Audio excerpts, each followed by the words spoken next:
Olá! Imagina só, a sua casa, que a gente costuma chamar de nosso castelo, de repente precisa ser usada pelo governo numa emergência. Ou que a liberdade de expressão, na verdade, tem limites bem claros. Pois é, hoje a gente vai desvendar por que na Constituição brasileira nenhum direito é absoluto. Prepare-se para olhar para a lei de um jeito totalmente novo.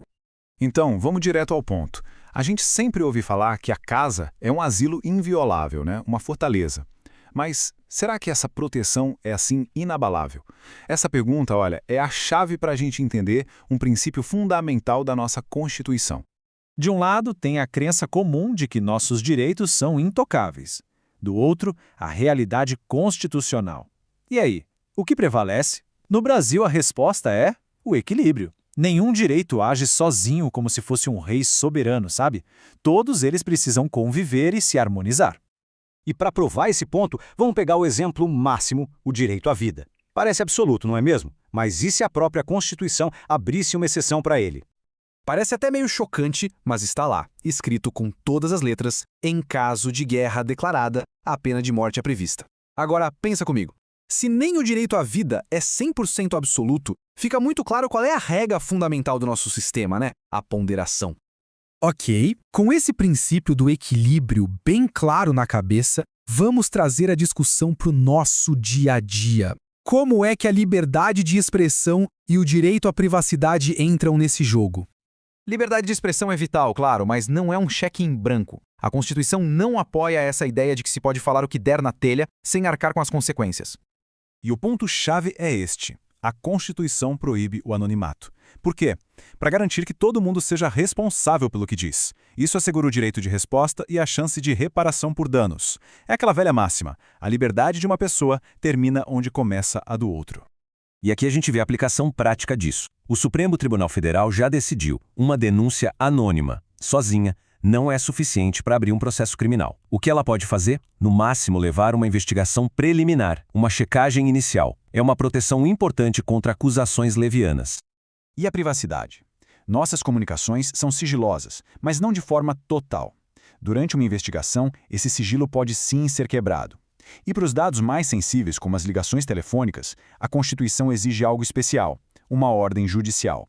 É a famosa cláusula de reserva de jurisdição, que funciona como um cadeado extra, cuja chave só o Poder Judiciário tem. Voltando àquela pergunta lá do início. A casa é nosso castelo? Sim, mas um castelo com exceções bem claras. Para salvar uma vida, impedir um crime que está acontecendo ou em um desastre, a entrada é permitida a qualquer hora. Agora, fora dessas emergências, só com ordem de um juiz na mão e um detalhe: apenas durante o dia. Agora, vamos para um dos exemplos mais impactantes desse equilíbrio: o direito de propriedade versus a necessidade pública. Pense numa enchente ou numa pandemia. O governo precisa agir rápido. Será que ele poderia usar seu carro, seu galpão ou até sua casa para ajudar? A resposta que a Constituição dá é sim. E a resposta está ali, escrita na Constituição. Esse inciso cria o que chamamos de requisição administrativa, que é uma ferramenta que permite ao Estado usar a propriedade de alguém para enfrentar um perigo público que seja iminente. Mas calma, isso não é uma desapropriação. A requisição é, na verdade, um tipo de empréstimo compulsório e temporário. O bem continua sendo da pessoa, ele só é usado para aquela emergência específica. Só que, claro, existem regras. O perigo tem que ser real e imediato. E a indenização? Ela só é paga depois e só se houver algum dano. Por exemplo, se o governo usa um carro para um resgate e devolve ele intacto, não há pagamento.